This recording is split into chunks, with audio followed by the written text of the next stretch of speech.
Set your alarm clocks because we got a banger fight card going down this Saturday morning. 3 a.m. Eastern is when the prelims kick off. 6 a.m. Eastern is when the main card starts. I am dreading it, boys. I am dreading it because we have some pretty rough prelims. We got Road to the UFC Tournament Championships. We got 3 fights where I don't know how to pronounce their names. I don't know that they should ever sniff a UFC octagon, but they're going to be fighting under the UFC promotion. So I did do my due diligence and watch some film and get all the breakdown that I could. Because Saturday night after the pay-per-view was about 2 a.m. when I got home. Actually, no, it was like 2:30 a.m., almost 3. And then I had to deal with a crying baby till about 8 a.m. Got a little bit of sleep, looked at the card, saw that there was all these fighters. I had no idea who they were. And took a rain check on the early picks. So here we are. I'm giving you the official picks. There's no early picks video this week. These are the official picks. These are gun to your head. Cartel is waterboarding you, saying, give me a pick. That's what we're going to do for every single fight on this card. And I'll be honest, boys, there's some fights where I'm not confident in either side. And I will let you know throughout this video because I want to be honest. I know you probably want me to come in here and say this person's going to win this fight and I'm 100% certain.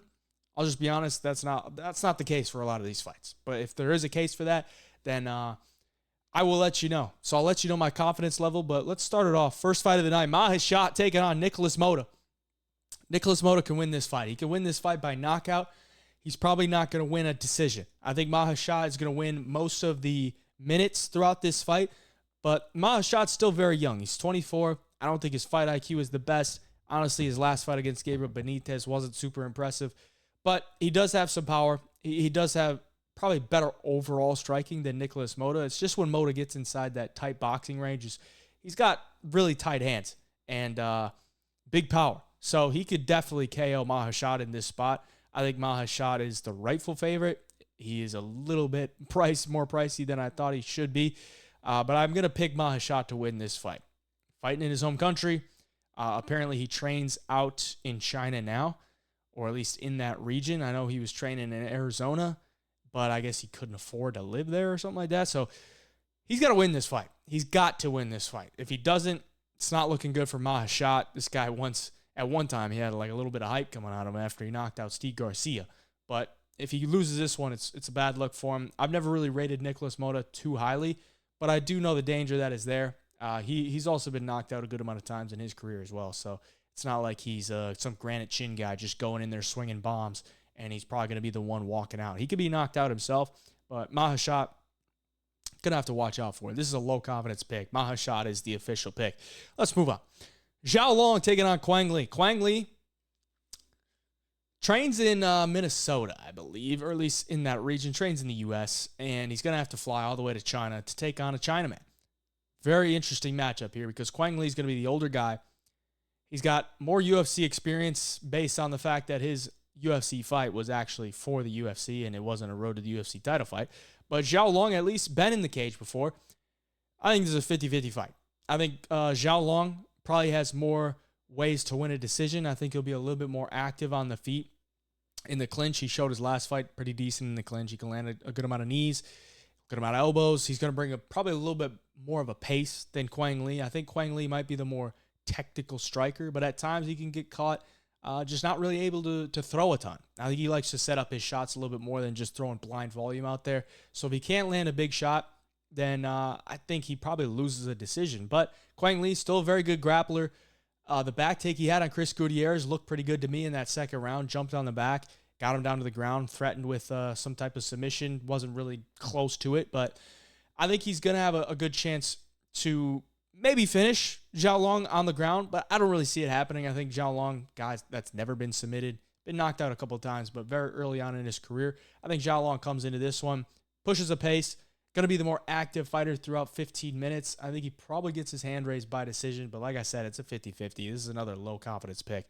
But Xiaolong, going to be the official pick this week in this matchup. Let's move on to some flyweights. We got Lone Air Kavanagh taking on Jose Ochoa. Kavanagh looked great on the Contender Series. First round KO. Looked beautiful. Flawless performance. And he's had a lot of flawless performances in his career. Both guys still undefeated, 7-0. Making their UFC debuts. Ochoa was supposed to fight in the Contender Series. Had to pull out. they eventually just booked him for this fight. And I can somewhat agree on it, just because I think Ochoa is probably UFC level, and at flyweight, it's not, the craziest thing to say. Flyweight's not a super deep division. They probably just need more guys. But Ochoa is a shoot-the-box guy from Peru, and he pretty much fights like a shoot-the-box guy. Very aggressive on the feet. He's going to throw hard with his hands, throws a lot of kicks, and his grappling is decent. His last fight, he submitted a guy with a Darce choke, literally picked him up. The guy tapped out. Picked him up with a Darce choke. The guy tapped out. That was a bad look for that guy. If I was that guy, I'd probably rethink my career. Because it was bad. Ochoa, though, I expect him to be durable. I expect him to come into this fight with a heavy pressure, heavy pace. He's going to be throwing heavy bombs. And if the pressure gets to Kavanagh, then Kavanagh, sitting at a big favorite where he's at right now, might not look like a big favorite. But I do expect Kavanagh to be more technical. I think his footwork is really solid. I think he picks his shots well.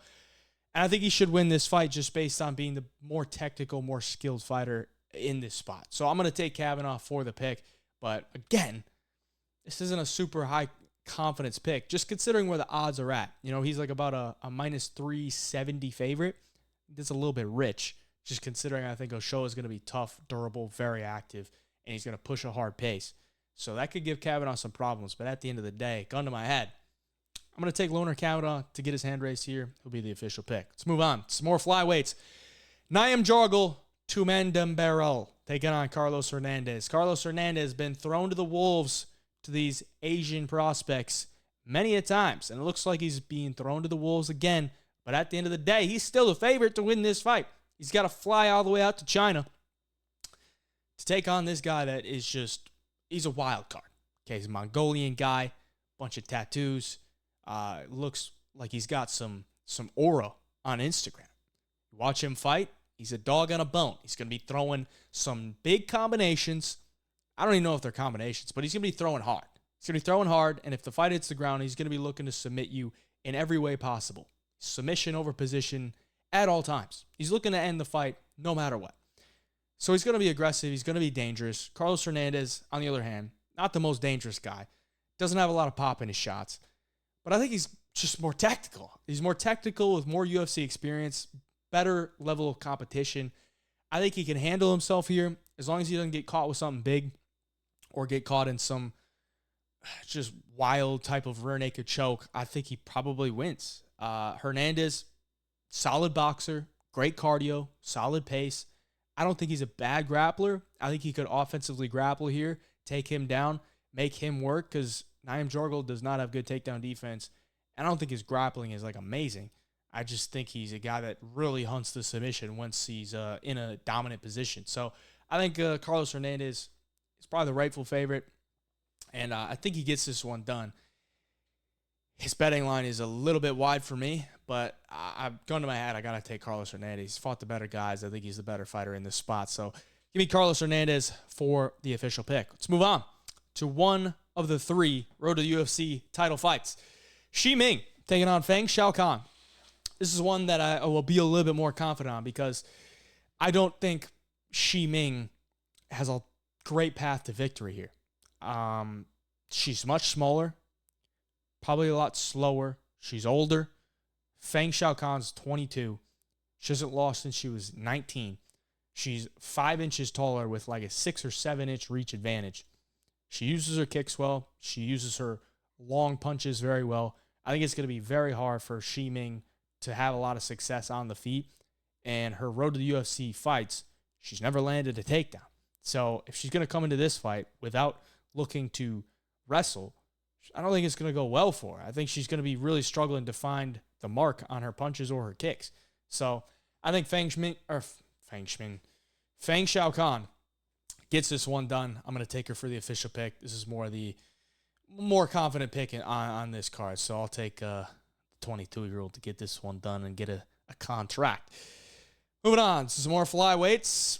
Get these Asian cards. We get a lot of flyweights, man. Kiru Singh Sahota taking on Donghoon Choi. Very 50-50 fight, in my opinion.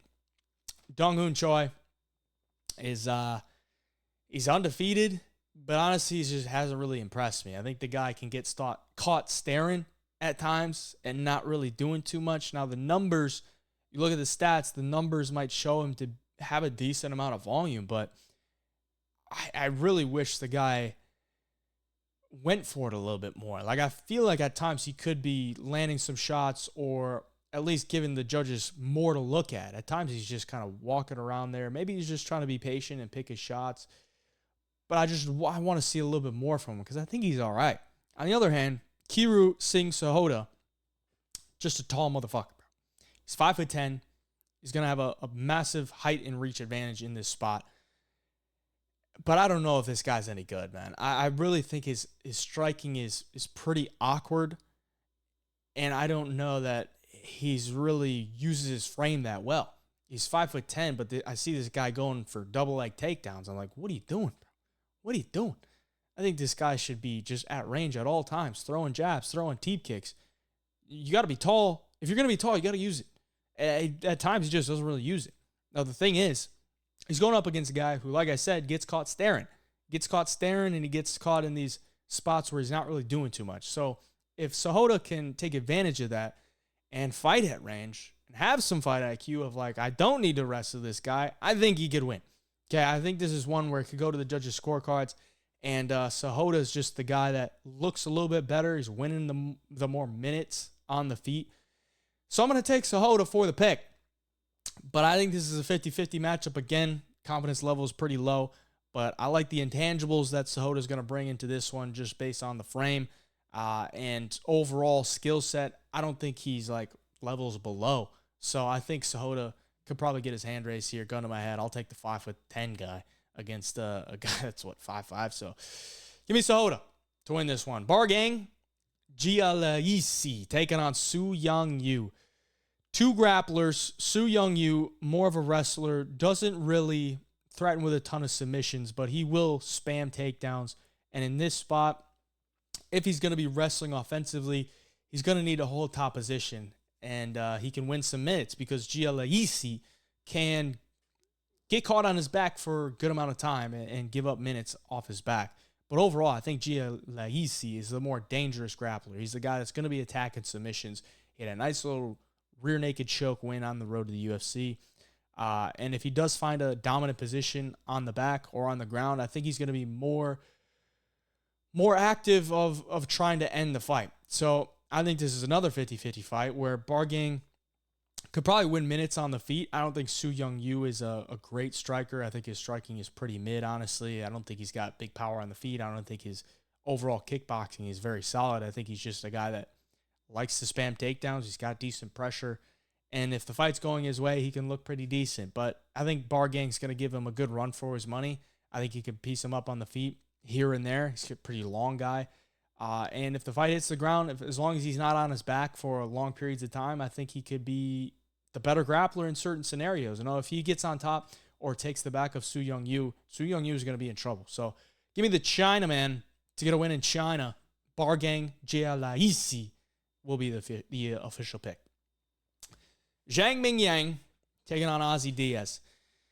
Zhang Mingyang is maybe the best prospect in China right now, which doesn't say much. But right now, he's 1-0 in the UFC with a beautiful first-round knockout. And I know we kind of got to pump the brakes because there's Brendan in the barrel. But I think this is a matchup where it's pretty heavily favored in Zhang Mingyang's favor. Because Ozzy Diaz, the dude got knocked out on the Contender Series by Joe Pyfer. Can't hang your head on about that. Then he takes 2 years off, comes back, gives it another shot, moves up to light heavyweight, picks up a couple finishes on the regional scene in LFA, and now he's getting a chance in the UFC. Did he really earn it? I would probably say no. And it feels like they're sending this guy over to China to get knocked out. Okay, I don't think Ozzy Diaz is that great. I think he is very susceptible to getting KO'd early. He even got hurt in many of his regional fights on his last 2 regional fights. Got hurt early. I think if he gets hurt by Zhang Mingyang, he's going to get knocked out. I think Zhang Mingyang's a guy that goes for it. He's going to be throwing bombs. I think he's a fast striker for light heavyweight. I think he hits pretty hard. I really see as Zhang Mingyang round 1 KO. So Zhang Mingyang's going to be the pick. getting a win in China. The Chinaman rolls once again. Volkan Oezdemir, Carlos Ulberg. I'm going to do it, boys. I'm going to do it, okay? Carlos Ulberg is on a nice little 6-fight win streak. He's been looking really good. The only blemish on his career is Kennedy and Nzechukwu, which loss doesn't age very, very well. But either way, Carlos has looked great in a lot of fights. He's coming off a 12-second knockout. And he's a big favorite here against Volkan Oezdemir. Oezdemir is a guy that has been in the top 10 for a while. Okay, he's fought a lot of really good guys. He's had a much higher level of competition. Some he's won, some he's lost. But at the end of the day, I think Oezdemir has a great chance to win this fight. I think Oezdemir can offensively grapple. I think he could land takedowns on Ulberg. Early on in the fight, Ulberg's going to probably be looking sharp just because he'll be faster, he'll be better at range. But if Oezdemir can implement some leg kicks, which he is pretty good at, if he can implement some leg kicks, slow him down, get inside that tight boxing range, get him up against the cage where he can unleash combinations, then level change, I think he's going to have a lot of success in this one. So I'm going to go with Volkan Oezdemir for the pick. He's the underdog here, but I like his chances, man. This is a step up for Carlos Ulberg. I think there's levels to it. He's a big favorite in this one. I think he could be the parlay buster of the week, and I got to go with Volkan Oezdemir to get his hand raised in this one. Could be a KO, could be a decision, but either way, I think Oezdemir has more past the victory in this one. Like, what's Ulberg's path to victory? Early knockout or stick and move for 15 minutes? Oezdemir could knock him out. He could chip away at him throughout the fight, win a decision. He could grapple him, win a decision, submit him on the ground. I think there's more paths for Volkan in this fight. So give me Volkan to get this one done. Wang taking on Gabriela Fernandes. Bang, bang, Wang gang back in action. She's coming in here as a massive favorite. It's a little bit wide in my opinion just because she's had one UFC fight against Victoria Leonardo and she smoked her, but it's Victoria Leonardo. I think Gabriela Fernandes is a little bit better than Victoria Leonardo, but that doesn't mean she's going to win this fight. Fernandes, more of a plotting, like really solid base, strong. She's a unit at 125. But I think she's just going to be a little bit too slow. I think she's going to have trouble finding the mark on Wang, who uses a really solid footwork. She's in and out. She picks her spots, and she's very fast. I think that's just going to be the difference. I think Wang's going to be bouncing around the outside, blitzing in with big shots, and she's probably going to land a good amount of big shots on Gabriela Fernandes, who's a more stationary target. So Wang is going to be the pick here. Really a question of a KO or a decision. I'm not smart enough to call that one, but I think Wang gets this one done without a doubt. She'll be the official pick. Kenan, Muslim, Salikhov. This is one where I really hate the fight because I hate a 40-year-old Muslim Salikhov. But I also hate Kenan. Okay, Kenan has done me dirty many a times in the past. Okay, the guy at times just has low volume, bad fight IQ, bad killer instinct. I just don't understand it with this guy. I think he's a decent fighter. He just doesn't put it together. Like, he doesn't have a great jab. He doesn't have great entries with his striking. He doesn't really have grappling. He doesn't have much of a takedown threat. What does he have? He has, like, pretty solid power. But am I really going to bank on Kenan to knock out a 40-year-old Muslim Salikhov? It could happen because Muslim's aging. He's probably pretty washed at this point. But at the end of the day, Salikhov has the ability to just lull people in to this low-pace striking affair to where he's the better guy at range. He's not a guy that gets hit with a bunch of significant strikes. He keeps the range well. His movement's okay. Even at 40 years old, it's okay. And he's probably just going to win a lot of minutes at kicking range. I don't think Kenan's going to do well when the fight's at range. When it's in tight, then he can release some overhand rights, some left hooks. Then he might look okay. But at range, I think Salikhov's probably going to win most of the minutes. I'm not a guy that's going to be betting on either side in this fight, but I think Salikhov most likely wins a decision here. So I'll take Muslim Salikhov for the official pick. To the co-main event, Xionan, Tabitha Ricci. Really wanted to get on the Ricci train this week. I was leaning that way. But after further investigation, I just can't do it. Tabitha Ricci has stole many decisions from me as a bettor. She stole many decisions from many people, but I think this is a spot where there's just levels to it, man. I think Tabitha, if she can implement the just cardio, pace, and pressure from the jump, then maybe she can have success. But Jan's footwork from the outside is very good, and it's very good early. Early on, she'll probably be skirting around the cage. She'll be landing some good counter strikes. And I think Ricci's going to have a really tough time getting into a range where she can be effective. Now, if Ricci can get some takedowns early and start to wear on her, then she starts to bring herself into the fight. But overall, I don't think she's going to be taking down Jan and controlling her on the ground or even threatening with much of a submission game, nor landing damage. So I think Jan's probably going to be, she's without a doubt the best striker that Tabitha Ricci has ever faced. So on the feet, I think Jan's going to be picking her apart. You know, Ricci is a girl that throws a lot of blind volume. She just throws a lot of blind volume out there to wear on you and get you worried about stuff, but she's very hittable. And Jan is a girl that has really good timing. She has some really good counter strikes. The way she was countering Zhang Wei Li in that fight when she would throw that low leg kick, she'd just come with that big right hand down the pipe. She dropped her a couple times.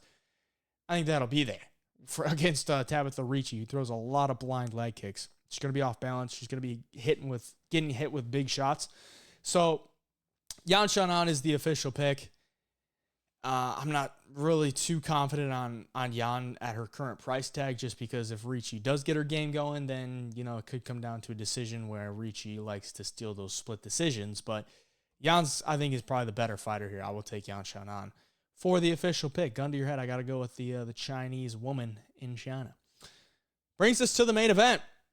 Petr Yan, Deiveson Figueiredo. Figueiredo on a nice little win streak at bantamweight ever since moving up. Rob Font, Cody Garbrandt, Chito Vera. You got to look in that a little bit, okay? You know, if I was a bantamweight prospect trying to crack into the top 10, I'd probably be trying to get matched up against like a Rob Font or a Chito Vera. So I think those are pretty winnable fights. You know, Cody's not in the rankings, but Cody was supposed to fight Miles Johns. And Miles Johns was the favorite. The problem with that is Cody was piecing up Deiveson Figueiredo in that first round. Not a good look. I think Figgy has had a pretty soft schedule since coming to 135. Petr Yan ain't a soft schedule. Okay, I think Petr Yan is probably going to be able to win a lot of the striking exchanges. A lot of people aren't going to outstrike Petr Yan. Is Deiveson Figueiredo going to have a lot of success getting takedowns? I don't think so. Okay, he's taken down Rob Font, Cody Garbrandt, and Chito Vera. 3 guys with not really the best takedown defense. And the Chito fight, he got 2 takedowns early and then went like 0 for 9 after that. This is a 5-round fight where Petr Yan excels. He's built for a 5-rounder. A 3-round fight changes everything. But this is 5 rounds. Petr Yan's going to have 5 rounds to work. Could drop the first like he normally does, but he's got 4 rounds after that to win, if not knock him out. And I think on the feet, Petr Yan's going to win the minutes. He's going to land more volume. He could offensively wrestle himself. I mean, Yan has really solid wrestling himself. He's a great takedown defense, but he can offensively wrestle if he needs to. So I think Petr Yan probably gets this one done. I don't see a great path to victory for Figgy outside of landing a knockdown in a round to win it or getting a takedown and getting the back, kind of like Aljo did to win a round. But other than that, I don't really see how he wins rounds. He's not going to out-volume Yan. He's going to need a knockdown or he's going to need a takedown with a back take. He has a great ground game, but has his ground game been tested against the Petr Yan? You know, it's getting tested against Cody Garbrandt or Rob Font or Chito Vera. You know, so I think Petr Yan's a little bit different of a test. I think Petr Yan wins this one. And I could see a late finish or a decision, most likely a decision. But those are the picks. Appreciate you for watching. Like and subscribe to the channel. Sorry there was no early picks video, but got the official picks video out to you. We'll have the best bet show later in the week. Once again, we got an early start time. Let me know down in the comments if you're going to be waking up at 3 a.m. or wherever you're at to watch this card, the early start time. Let me know your picks down in the comments as well. Other than that, appreciate you for watching. Till next time, hey, Jai Picks.